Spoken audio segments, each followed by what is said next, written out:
Week 13 of the fantasy basketball season, and here's a few guards I look to buy this week. The first guy, Jrue Holiday.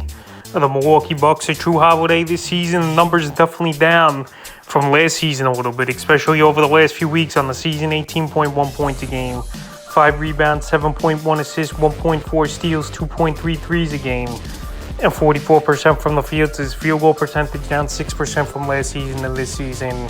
I know the points per game is about the same, but the efficiency is definitely down in the last couple weeks here for Jrue Holiday. 11 points a game, 2.7 rebounds, 4.3 assists, 2.7 threes, and 35% from the field. So right here, he's definitely in a slump.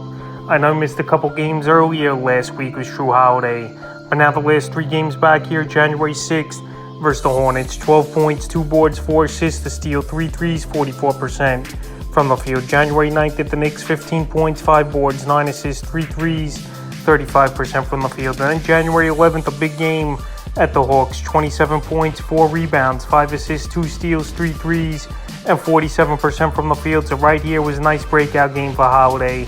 But I just feel like he's not putting up the great numbers and being as consistent as he was in past seasons here. I know Antetokounmpo is the number one option, but even with Chris Middleton out, some of the games not been great. Clean guy still you think you could buy low, even though obviously he just came off a 27-point game as Holiday. But this is definitely a time to go out there and get him. The next guy's Ben Simmons of the Brooklyn Nets. Ben Simmons, no doubt about it, this season he hasn't done much, and sitting out all last season definitely hurt him, I think, in the long run. So on the season, only 7.7 points a game, 6.7 rebounds, 6 assists, 1.4 steals, and 59% from the field in the last couple weeks here for Simmons. 5.5 points a game, 6 rebounds, 5.2 assists, 1.5 steals, and 50% from the field. So obviously those numbers aren't going to get the job done here for much in fantasy owners. I know he can give you a few categories, but he's not scoring the basketball grade. The rebounds, I know, aren't all that great in the assists, but now with Kevin Durant out, someone's going to have to pick up that scoring load with Durant out a month. And I think Ben Simmons will have the ball in his hands more, and he's going to have the freedom to make a few more plays and be a playmaker, even with Kyrie Irving on this team. January 4th at Chicago, 7 points, 9 boards, 2 assists, 3 steals, 60% from the field. January 6th at the Pelicans, 6 points, 6 rebounds, 9 assists, 3 steals, a block, 50% from the field. And January 8th at the Heat, 4 points, 7 boards, 7 assists, a block, and 50% from the field. So right now, Kevin Durant, like I said, he's going to be out a month. And someone's got to step up on this net team. And I think Ben Simmons, he's getting his legs under him.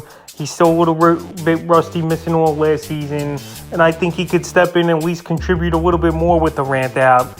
And he's a buy low candidate this week. And the third and final guard I have is a buy low, guys.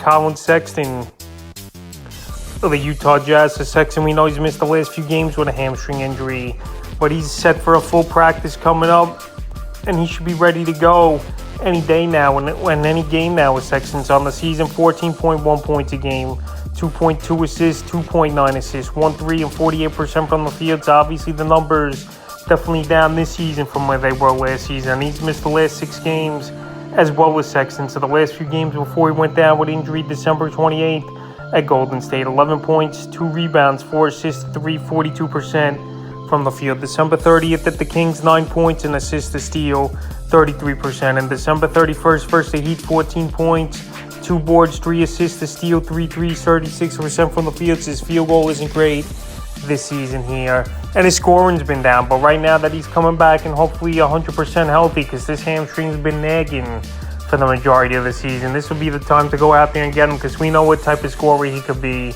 We know the type of fantasy player he could be. And once he could hit that and get things going in Utah, he's a guy you're going to want on your roster. And right now, while he's been struggling, it's a time to buy him. So that's a few guards I look to buy and trade for Week 13 of the fantasy basketball